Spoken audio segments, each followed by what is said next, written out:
आज हम लोग पढ़ेंगे वास्तविक संख्या। कौन संख्या? कौन संख्या? वास्तविक संख्या को रियल नंबर्स बोलते हैं। कौन नंबर?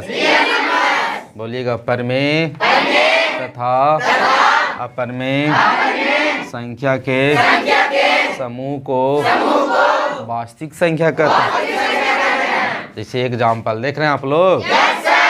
देखिए वास्तविक संख्या में परमेय तथा अपरमेय दोनों का एक समान मिलता है। समझ में आया? दोनों मिलेगा तो वास्तविक संख्या कहलाएगा। देखिए आप लोग एग्जाम्पल देख रहे हैं 0, 1, 2, √2 इस सब वास्तविक संख्या का उदाहरण है। समझ में आ गया वास्तविक संख्या? उसके बाद है पूर्ण संख्या। कौन संख्या? कौन संख्या? पूर्ण संख्या को होल नंबर्स बोलते हैं। कौन नंबर? 0 से अनंत तक जाने वाली संख्या को पूर्ण संख्या कहते हैं। अब पूर्ण संख्या जब 0 से स्टार्ट होगा कहाँ तक जाएगा? उसका कोई अंत नहीं है, उसे कौन संख्या कहेंगे? देखिए 0 से स्टार्ट हुआ ना, इनफाइनाइट है, इसका मतलब कोई अंत नहीं होता। आगे समझ में? यह परिभाषित का एक रूप है। अगला है प्राकृतिक संख्या। कौन संख्या? कौन संख्या? इसको नेचुरल नंबर्स बोलते हैं। कौन नंबर? गिनती की संख्या को प्राकृतिक संख्या कहते। स्टार्ट कहाँ से हो रहा है? जा रहा इनफाइनाइट तक जाएगा, इसका कोई अंत नहीं है। आ गया प्राकृतिक। उसके बाद है भाज्य संख्या। कौन संख्या? भाज्य संख्या को हम लोग बोलते हैं कंपोजिट नंबर्स। कौन नंबर? कौन नंबर? कौन नंबर? वैसी संख्या जो एक तथा अन्य संख्या से विभाजित होती है उसे भाज्य संख्या कहते हैं। अब यहाँ पर बहुत बड़ा चीज़ समझना की ज़रूरत है बाबू, कि भाज्य संख्या में काफ़ी लोग कंफ्यूज हो जाते हैं। भाज्य संख्या जो स्टार्ट होता है कहाँ से? 4 से। कहाँ से? भाज्य संख्या जो मतलब कि 1 से भी कटे और अन्य कोई भी पहाड़ा से भी कट सकता है। तो ऑब्जेक्टिव में डाल देता है कि सबसे छोटी भाज्य संख्या कौन है, तो सब लोग कन्फ्यूजन में हो जाता है कि 2 होगा। तो ये आपको गलतफहमी है। सबसे छोटी भाज्य संख्या कौन होगा? कौन होगा? 1 नंबर का क्लास 10 में हमेशा पूछते रहता है। कोई कन्फ्यूजन नहीं ना होगा किसी को? अरे बोलो। अगला है कौन संख्या? कौन संख्या? कौन संख्या? अभाज्य संख्या को प्राइम नंबर्स बोलते हैं। कौन नंबर? बोलिएगा। वैसी संख्या जो एक तथा स्वयं से विभाजित हो उसे अभाज्य संख्या कहते हैं। अब यहाँ पर एक और एक नंबर बनेगा आप लोग को, देखिएगा। यहाँ से बहुत जरूरी है समझना। एक नंबर में पूछ देता है कि सबसे छोटी अभाज्य संख्या कौन है? सबसे छोटी अभाज्य संख्या 1 नंबर में हमेशा हर वर्ष आता है। सबसे छोटी अभाज्य संख्या कौन हो जाएगा? सबसे छोटी अभाज्य संख्या, कंफ्यूजन नहीं ना? सबसे छोटी भाज्य संख्या, सबसे छोटी भाज्य संख्या, सबसे छोटी अभाज्य संख्या, सबसे छोटी अभाज्य संख्या। कोई दिक्कत? बोलो। चलते हैं आगे सम संख्या में। कौन संख्या में? कौन संख्या में? एक क्वेश्चन और आता है भाज्य संख्या में कि सबसे छोटी वैसी सबसे छोटी सम अभाज्य संख्या। सम अभाज्य संख्या, देखिए सम है कि नहीं? सबसे छोटी सम अभाज्य संख्या, तो सब कंफ्यूजन हो जाता है कि अभाज्य संख्या कितना लोगों को लगता है कि मतलब कि कोई पहाड़ा से कटवे नहीं करता होगा तो 2 नहीं होता होगा। लेकिन सबसे छोटी सम अभाज्य संख्या ऑब्जेक्टिव में आता है तो 2 में ही मारिएगा। काफ़ी बड़े इसमें फंस जाते हैं कि सबसे छोटी अभाज्य संख्या कौन होगा? बोलो। तो कितना लोग कहेंगे कि सम अभाज्य संख्या कहाँ से होगा इसमें, और उस कन्फ्यूजन में गलती टिक मार देते हैं। तो सबसे छोटी अभाज्य संख्या कितना होगा? बोलो। सम संख्या का नाम सुना है आप लोग? अरे सुने हैं? तो आप लोग जानते भी है ना? वैसी संख्या जो 2 से पूर्णतः विभाजित हो जाता हो उसे सम संख्या कहते हैं। सम संख्या कोई दिक्कत 2 से भागा देते जाइए, आपको कटते जाएगा पूरा, लेकिन कटना चाहिए। 2 4 6 8 10 इनफाइनाइट। कोई दिक्कत? अगला है कौन संख्या? कौन संख्या?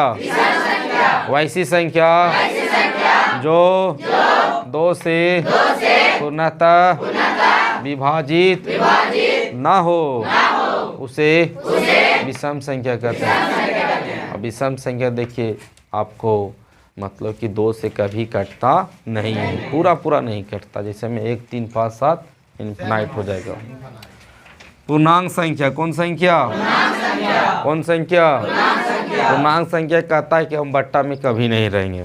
जैसे आप लोग कभी पढ़ते होंगे, इसको क्या पढ़ते थे? 5 पूर्णांक 4/7 पढ़ते थे ना।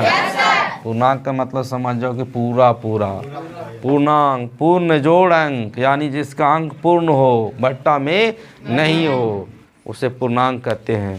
तो गिनती की संख्या में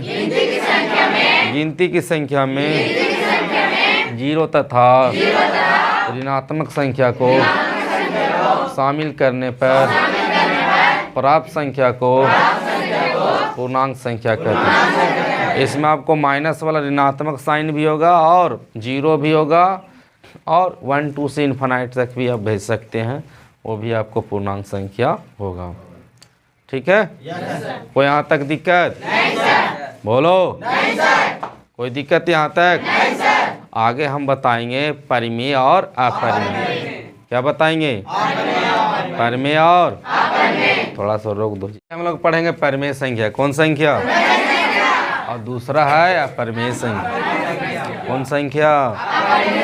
अपरिमेय और अपरिमेय जिसको नहीं समझ में आया उसको बहुत दिक्कत है, क्योंकि उसका ऑब्जेक्टिव बहुत ना के बराबर बनेगा। और बोर्ड एग्जाम में कम से कम इससे आपको 4 या 5 क्वेश्चन डाल दे रहा। कितना क्वेश्चन? तो इसको बहुत ही बारीकी से समझना पड़ेगा, क्योंकि आप लोग इसको समझ नहीं पाएंगे तो आपका जो भी क्वेश्चन आएगा उसको बनाने में काफ़ी परेशानी हो सकता है। चलिए परिमेय संख्या देखते हैं। कौन संख्या? वैसी संख्या। वैसी संख्या और वैसी संख्या जो P/Q के रूप में हो, जहाँ P तथा Q एक पूर्णांक हो एवं Q नॉट इक्वल टू 0 हो, उस संख्या को परिमेय संख्या कहते हैं। उस संख्या को आप परिमेय संख्या बहुत ज़्यादा जरूरी है समझना कि परिमेय संख्या कैसे समझेंगे। अब यहाँ लिखा है कि P/Q के रूप में रहना चाहिए। कैसा रहना चाहिए? मान लिया जाए कि देखो ये भी परिमेय संख्या है कि नहीं? P/Q के रूप में है। बोलो। ये परिमेय संख्या है। नीचे 1 छुपल नहीं है। P/Q के रूप में नहीं है, बट्टा में रहना चाहिए। समझ में आ रहा है? ये परिमेय संख्या है? नहीं है। इसका वर्गमूल निकल रहा है, इसका वर्गमूल भी निकलना चाहिए, तो ये परिमेय होगा?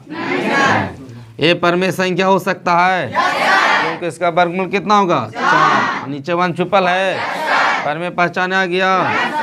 ये परिमेय होगा? 49 का वर्गमूल निकलता ना रे, होगा ना परिमेय? नीचे 1 छुपल है ना, ये परिमेय संख्या हो सकता है? तो इसका वर्गमूल निकलता है, तो ये भी परिमेय संख्या नहीं होगा। परिमेय पहचाने आ गया? अरे आ गया। 5/0 परिमेय संख्या हो सकता है, क्योंकि लिख दिए हैं Q नॉट इक्वल टू 0, नीचे 0 नहीं होना चाहिए। परिमेय आ गया पकड़ने। बोलो। ये परिमेय संख्या हो सकता है? इसका वर्गमूल निकल रहा है ना रे, परिमेय पकड़ लोगे। अब देखेंगे कौन संख्या? कौन संख्या? कौन संख्या? वैसी संख्या जिसे P/Q के रूप में नहीं लिखा जा सके, उसे अपरिमेय संख्या कहते हैं। अपरिमेय संख्या देखो आराम से पकड़ लोगे, जिसका वर्गमूल नहीं निकले। देखो √3, इसका वर्गमूल निकलेगा? इसका पूरा निकलेगा? निकलेगा लेकिन पूरा रूप से नहीं निकलेगा। तो निकलेगा वर्गमूल? ये अपर में हो गया ना? ये क्या अपर में है, क्या अपर में? क्योंकि इसका निकलेगा ना। अरे बोलो, ये पर में है कि अपर में? क्योंकि नीचे जीरो रहेगा तो अपर में चल जाएगा, कोई दिक्कत? अब खाली जीरो रहेगा तो पर में है कि अपर में? क्योंकि नीचे वन छुपल है ना, ऊपर जीरो रहेगा, कोई दिक्कत नहीं, नीचे जीरो नहीं होना चाहिए। आगे पकड़ने पर में अपर में का कोई दिक्कत किसी को? क्वेश्चन में आता है, देखिए कि इनमें से कौन परमेय संख्या है, ऐसे रहेगा, इनमें कौन परमेय संख्या है, और ऑप्शन रहेगा आपको, पहला में रहेगा √3, बी में रहेगा √17, सी में रहेगा आपको √21 और डी में रहेगा √49/64। कौन में मारिएगा बोलिए? इसका निकलेगा ना? तो आराम से ऑब्जेक्टिव बना दीजिएगा, बोलिए। एक क्वेश्चन और, पाई पर में है कि अपर में? पाई का मान होता है 22/7, तो लग रहा है ना P/Q के रूप में जी।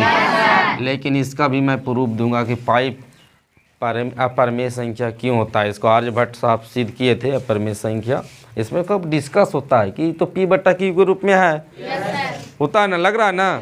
तो फिर अपरमेय संख्या में क्यों जाता है, तो इस पर भी एक आप लोगों को मैं दिखाना चाहूँगा, वीडियो बनाकर दिखा दूंगा, और साथ में इसका एक क्लास भी ले लूँगा, कोई दिक्कत? लेकिन अभी जानिए कि पाई क्या अपरमेय कौन संख्या।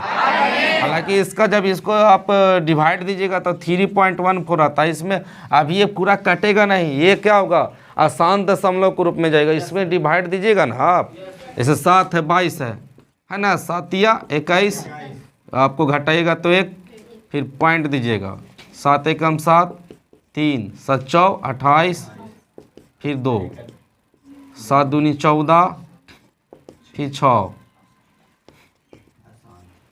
7 8 56, 4 7 5 35, 5 7 7 49, 1 7 एकम 7, 3, फिर वहाँ पर आ गया ना। इसलिए अब कोई पूछ देगा कि अपरमेय संख्या क्यों है, बोलिएगा कि इसका जो दशमलव जो है अशांत हो जाता है, यानी पूरा कटता नहीं, फिर यहाँ से रिपीट कर जाता है। देखो यहाँ से बात फिर रिपीट करेगा, और वैसा संख्या को हम अपरमेय संख्या में, और इस पर एक वीडियो भी बना देंगे। कोई दिक्कत आप लोगों को परमेय समझने में? बोलो। तो चलिए, चैनल पर आप लोग अगर नए होंगे तो सब्सक्राइब करिएगा, कल ही नया चैनल को क्रिएट किए हैं, तो आप लोग ज़रूर इस चैनल पर जान के वीडियो देखिए। तब तक के लिए धन्यवाद।